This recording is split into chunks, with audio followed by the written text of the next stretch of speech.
के अंडर आकर उन्हें इससे फर्क ही नहीं पड़ता। ये एक लॉजिकल सेंसिबल दिखने वाली झूठी कहानियां क्यों बनाने में टाइम वेस्ट करें, जब इनके जो लोग व्हाट्सएप मैसेजेस पढ़ रहे हैं वो इन बेसर पैर की झूठी कहानियों से ही कन्विंस्ड हो जा रहे हैं। व्हाट्सएप माफिया का तीसरा डिपार्टमेंट कुछ इस तरीके से लोगों के अंदर डर बिठाता है कि उनकी सोचने समझने की शक्ति बिल्कुल स्विच ऑफ हो जाती है। इसलिए बहुत जरूरी है लोगों को जागरूक करना इस चीज के बारे में, स्पेशली हिंदू लोगों को जागरूक करना, क्योंकि अगर किसी को सबसे ज्यादा बेवकूफ बनाया जा रहा है यहां पर तो वो हम हिंदुओं को बनाया जा रहा है। इस माफिया के दो और डिपार्टमेंट्स बचते हैं, आने वाले वीडियोस में उनको भी गहराई से समझेंगे, लेकिन तब तक काम रुकना नहीं चाहिए। हमारा ये संघर्ष देश के संविधान को बचाने के लिए है, देश के लोकतंत्र को बचाने के लिए। और अगर आप उन लोगों में से हो जिन्हें अभी भी लगता है कि नहीं देश में सब ठीक चल रहा है, देश में कोई तानाशाही नहीं है, तो जरा कुछ दिन पहले की इस खबर को देख लो जरा। सूरत की लोकसभा सीट पर क्या हुआ, कांग्रेस के कैंडिडेट को डिस्क्वालीफाई कर दिया गया और वहां बाकी 8 कैंडिडेट्स ने किसी ना किसी बहाने से विड्रॉ कर लिया,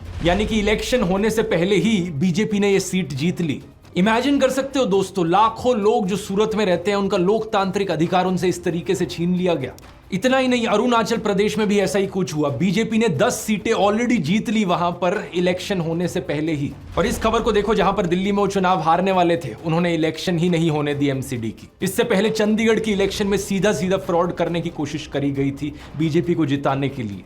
मतलब समझ रहे हो आप इस सबका दोस्तों, जो पहले चंडीगढ़ में हुआ, जो आज सूरत में हुआ, वो कल पूरे हिंदुस्तान में होगा अगर इन्हें इसी तरीके से जीतने दिया गया तो। वन नेशन वन इलेक्शन तो सिर्फ दिखावे का फंडा लगता है। अगर देश इसी तरीके से आगे बढ़ता रहा तो यहां पर जल्द ही वन नेशन जीरो इलेक्शन होगी। चुनाव होने से पहले ही बीजेपी के कैंडिडेट्स जीतते जाएंगे। क्या आप ऐसा देश देखना चाहते हो जहां पर इलेक्शन के कोई मायने ही ना रह जाए? इस चुनाव में दोस्तों हमें अपनी पूरी जी जान लगानी होगी देश के लोकतंत्र को बचाने के लिए। मैंने तो अपना पूरा करियर यहां दांव पर लगा दिया है, क्योंकि मैं चुप नहीं बैठ सकता, मैं देश को ऐसी हालत में गिरते नहीं देख सकता। इसलिए मैं बार बार कह रहा हूं अपनी आवाज उठाओ, क्योंकि शायद दोबारा कभी मौका ना मिले।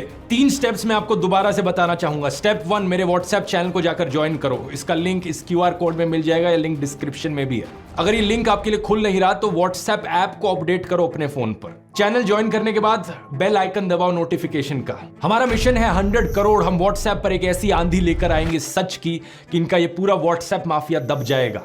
स्टेप 2, वोट करना मत भूलना। वोट करना बहुत बहुत जरूरी है। अपने परिवार में, अपने दोस्तों तक ये चीजें पहुंचाओ। और स्टेप 3, जितना आप अपने आसपास के लोगों को जागरूक कर सकते हो करो। वीडियोस बना के करो या घरों से बाहर निकलो, गांव में जाओ, मोहल्लों में जाओ, सड़कों पर घूमो, लोगों तक ये संदेश पहुंचाओ कि देश कितना खतरे में है। मुझे नहीं पता अंत में हमारी ये कोशिश सफल होगी या नहीं, लेकिन एक बात जरूर पता है मुझे, मैं अपने आप पर हमेशा गर्व करूंगा कि मैं चुप नहीं बैठा रहा। मैंने अपनी तरफ से पूरी कोशिश करी, आखिरी दम तक कोशिश करी। जय हिंद।